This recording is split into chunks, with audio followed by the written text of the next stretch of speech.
we're talking about these cinematic plays, tying into Hamilton, of course. We just watched it. I must say, too, for reference point, my coworker and close friend, Chelsea, she was a theater major at our very fine institution of North Central College, and she's got a big background in theater. She did a lot of lighting work on NCC shows and stuff like that. So she's got a deep theater background too, and a deep appreciation. So I talked with her a lot this week about that because she watched Hamilton, loved it. She's one of those people that listened to the soundtrack 40 times over leading up to this. So she loved it. We had a great discussion about it really all this week, but I was talking to her. I said, you're a theater major. You have a hell of a lot deeper connections to theater than I do, and a deeper appreciation, to be honest with you, than I do of theater. I said, what do you make of these cinematic plays? How does it sit with you? And she's also around our age, too. It's not like I'm talking to a veteran that goes to the theater every weekend. But so she's a little bit more, millennial and liberal with her views and stuff. But she was telling me, too, she's like, there's various venues in Chicago and stuff. And she also said, too, she's like, the accessibility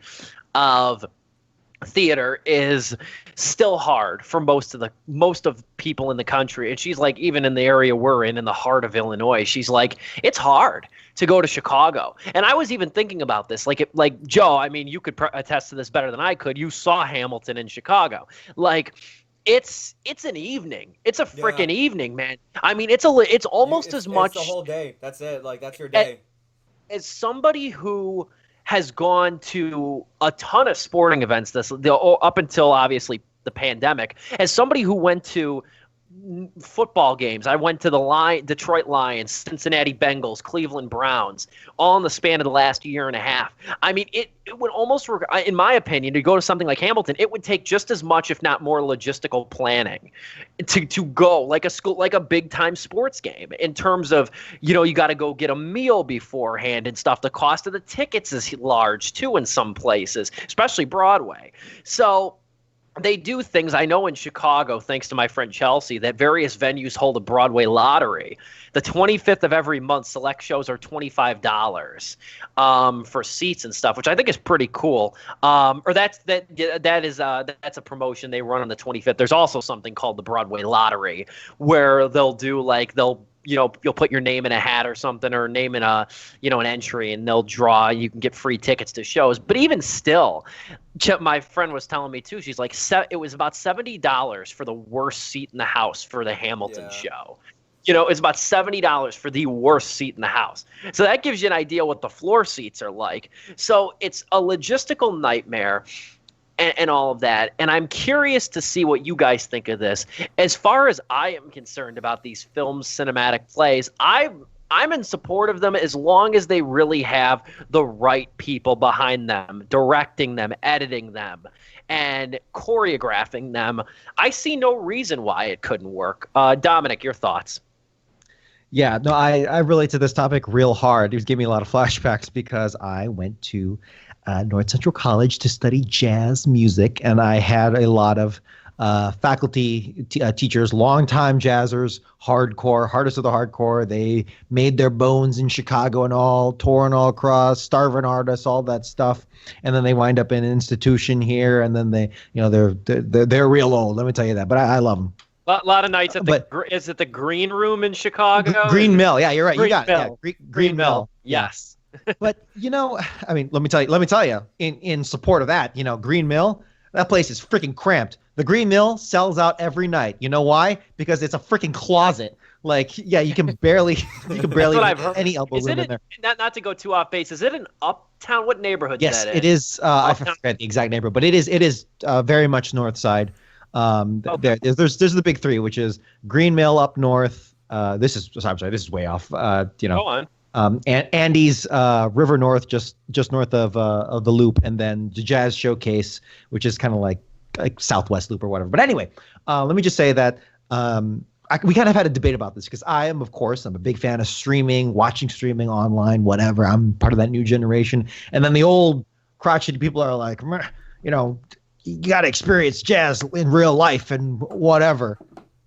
Finding you the hypocrisy that in part of their lessons, they always pull up on YouTube legendary filmed concerts of John Coltrane, Miles Davis, Chet Baker. It's like, dude, we're watching this right now. Like this moment in time has been captured beautifully and would have been easily forgotten and lost for this. I mean, jazz more than anything in Broadway shows, yeah, they'll have like slight differences in energy and delivery, but for the most part, they're trying to capture the same thing.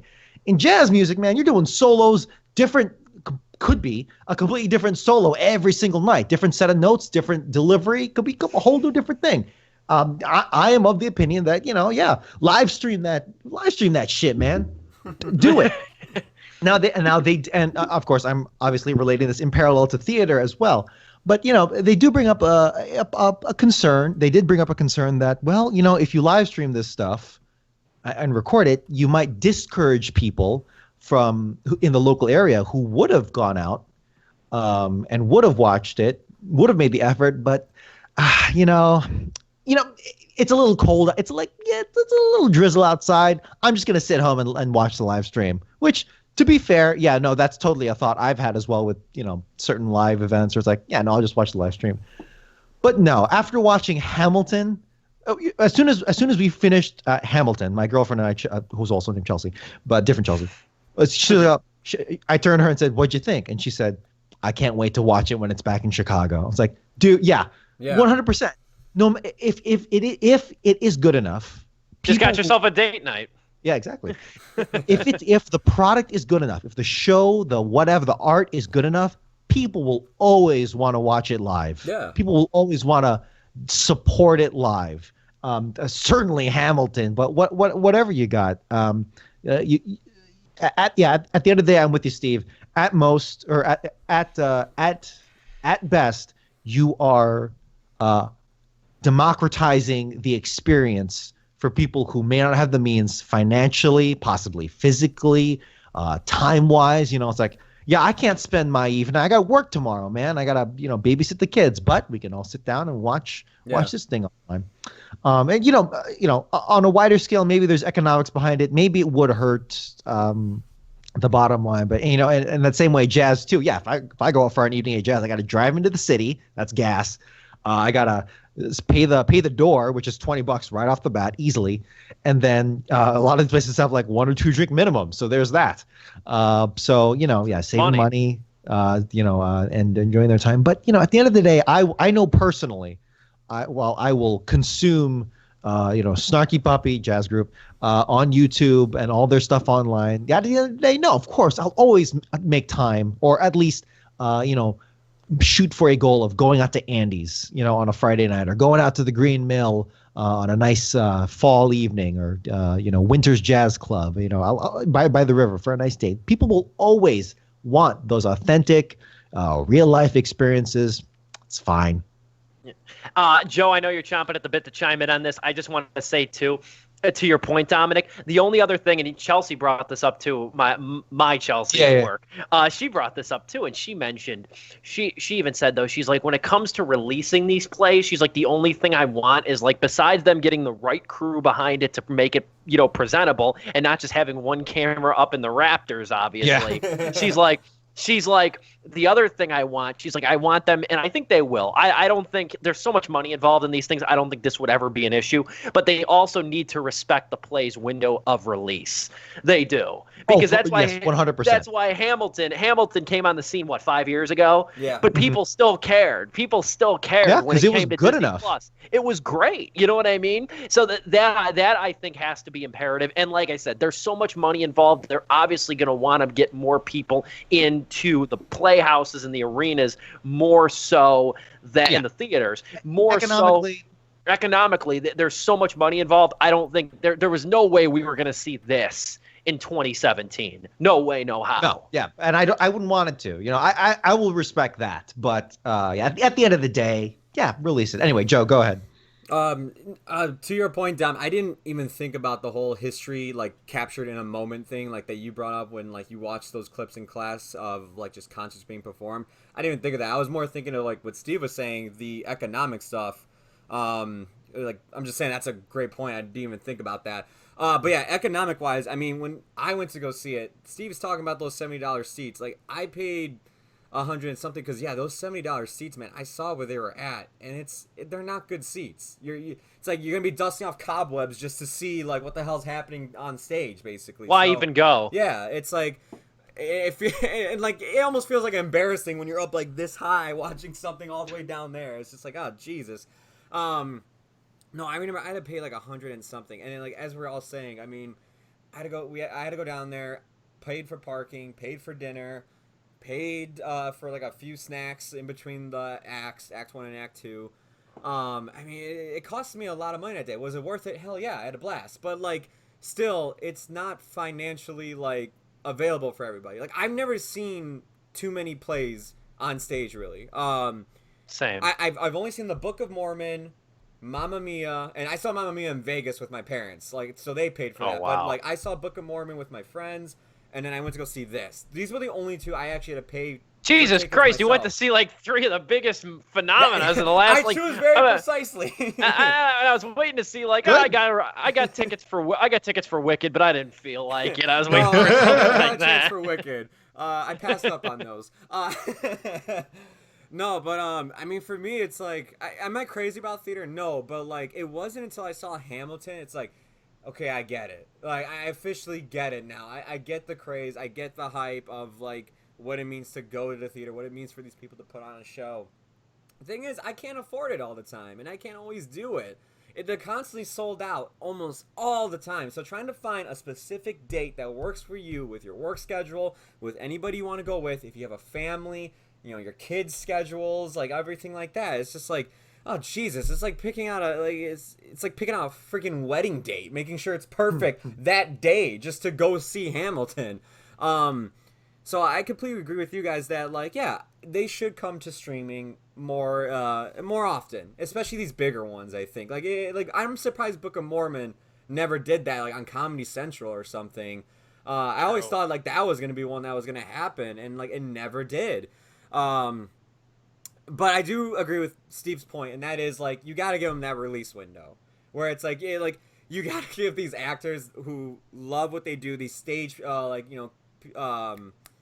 these people that like design the stage and like do all these like things behind the scenes, the people that play the instruments in the pit, you got to give them at least their respect that like they put all this time and effort in.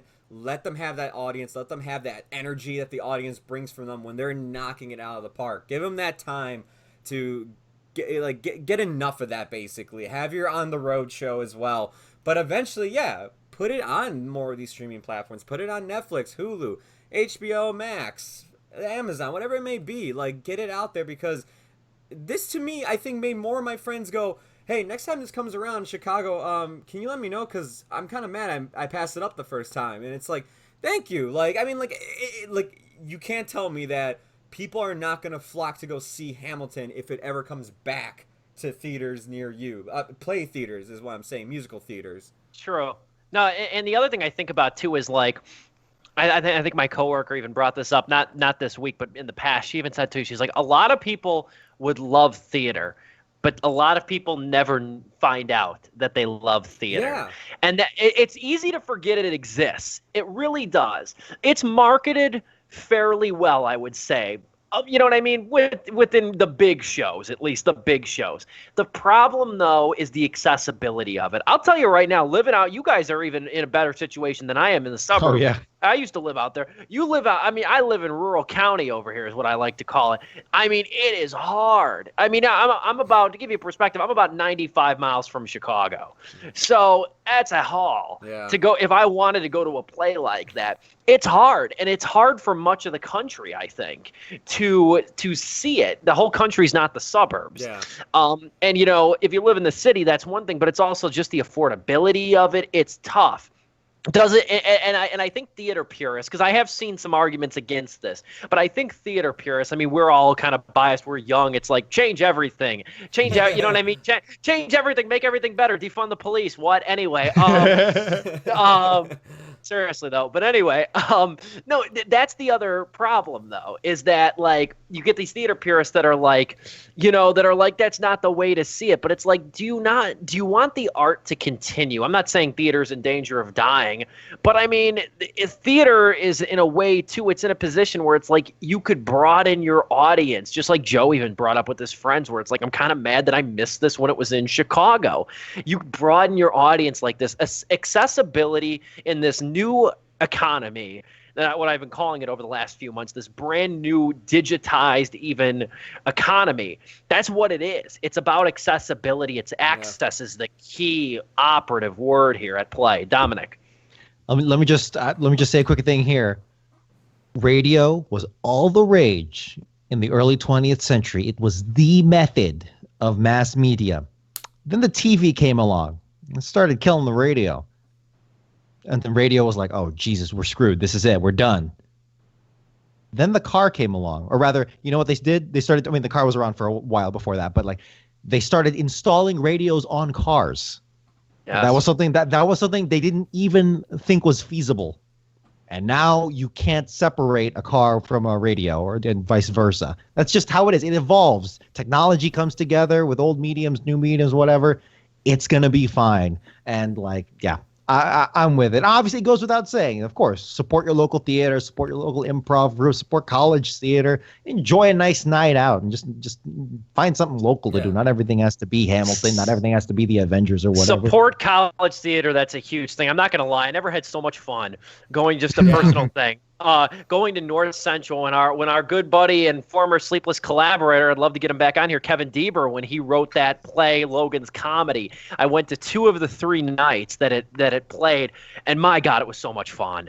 I mean, it was an original play to begin with, so it was just his own brainchild. I edited a few very early drafts of it, but like watching it, I was dumbfounded. I'm like, this was fun, man. I'm like, this was invigorating, and I always love I'm a geek for when they bow at the end.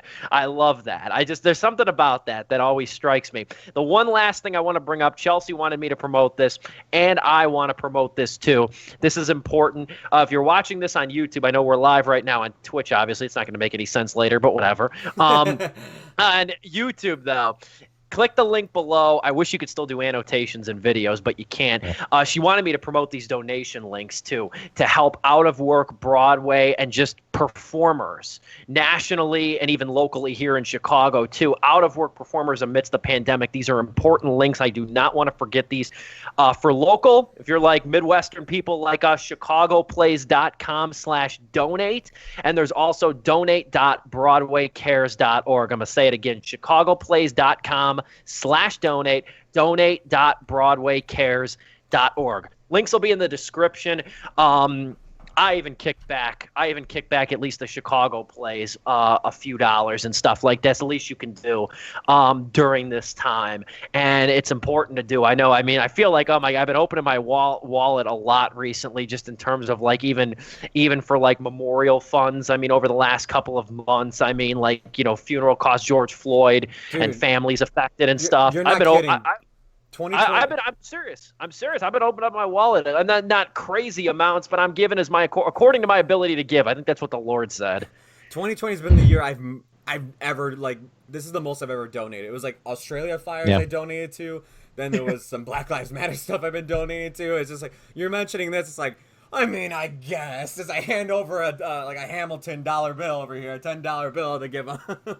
I'm telling you, it's like I said, it's like, if I'm not going to be, especially when it was back in those with the protests. I mean, I know they're still going on, but back when it was even localized to here and stuff like that, that's when I was like, I can't get out in March. Here's $30. I've donated to like charities like that, like need help like sustaining during COVID. I mean, like, this is the most I've been like, no, you know what, man, like, we need to like do something. So like, I've been donating like crazy. So like, this is probably gonna be one I donate to as well now. I bought the Humble Bundle. They had a special social justice humble bundle, and it was like dude, like 50 games. Yeah. And I spent like $30, and it was like to the NAACP bail fund, or I think like some other bail funds ish. I thought about doing that too. It was an amazing deal. Yeah, that's cool. That's really cool.